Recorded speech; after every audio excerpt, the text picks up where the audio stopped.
Welcome to PlayPianoTODAY.com. This is Chapter 6, Part 1 of 2, from Blues for Piano and Keyboard.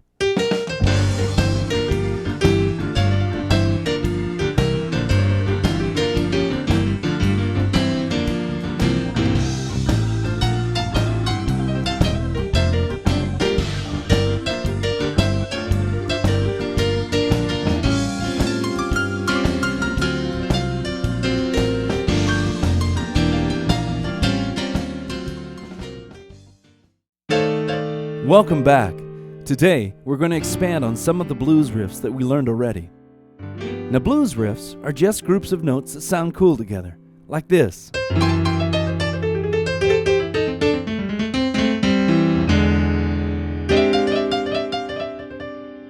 Let's get started.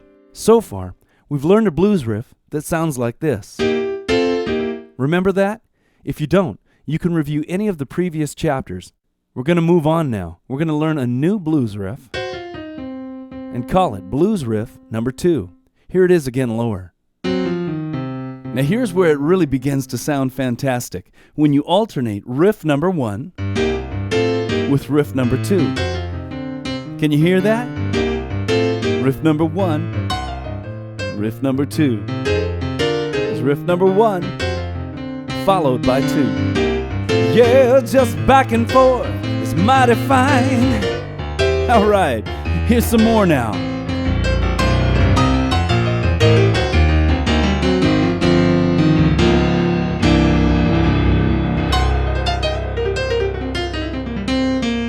Okay, let's get started. Now, at the end of that little piece, I played a long blues riff.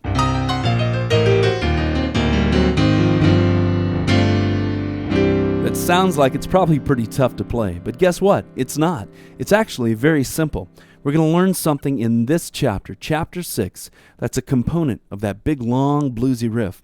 And then in Chapter 8, we're going to put it all together, and you're going to be able to play exactly what I did. So get ready. There's lots of stuff to dig into here. To begin with, let's learn how to play this new blues riff, riff number 2. Now, do you remember the very first right-hand riff that I taught you? Now sometimes I played this riff up high on the keyboard and sometimes down low, just depending on whatever chord I happened to be playing at that particular moment. For instance, when I played this riff over the C chord, I played it right here, and then I'd play it higher for F, and I'd play it a little higher yet for G, just depending on whatever chord happened to be playing at that particular moment. Now this new riff, Blues Riff Number 2, is what's called a static riff. That means it never moves. You always play it in the same spot on the keyboard. Now I know you're wondering, how can that possibly be interesting? Playing the same thing in the same spot. Here's the secret.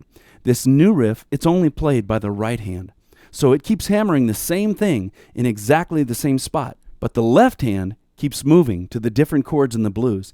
And because this static riff works with all those chords, you've got a new flavor every time you've got a new chord. It's incredible. Now, the reason this sounds so cool and the reason it works over all the chords in the blues is because this static riff is based on the blues scale.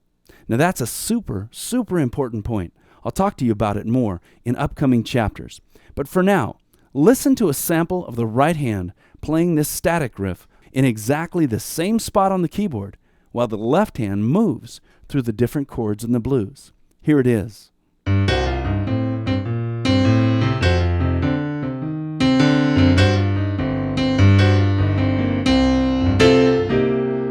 Now, did you hear how the right hand kept hammering the same exact riff while the left hand played different chords? That's called a static riff. And even though it doesn't seem like it would have much interest, because after all, you always play it in the same spot, when you couple that together with the left hand, it can become a very, very powerful force in the blues. Now, one clarification. I did say that you play the static riff in exactly the same spot on the keyboard, no matter what chord the left hand was playing. Well, there's one exception. You can play it an octave higher, or 2 octaves, or an octave lower, whatever the case is. That way, it's always the same notes, but just in different registers on the keyboard. Now, if it sounds like I'm getting a bit technical at this point, you know what? I am. It's time to dig in. There's some great concepts here, but it does take some technical musical knowledge. Now, if you play the piano and you're really comfortable with all these musical terms, hey, let's move on. But if this is starting to sound like a foreign language, you really need to go through our course titled Pattern, Piano, and Keyboard. You can find that course on the net at PlayPianoTODAY.com.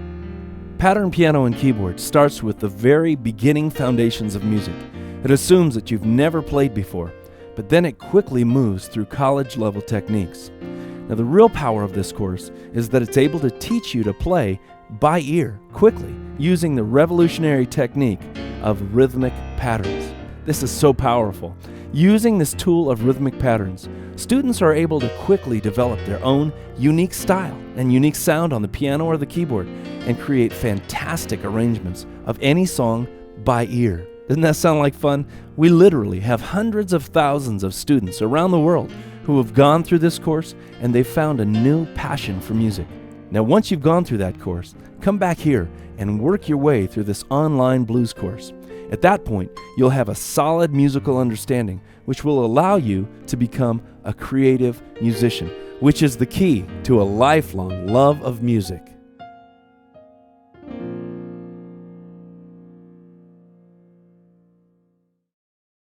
Now we're going to work on the individual notes of this right-hand blues riff, this static riff, blues riff number 2, frame by frame.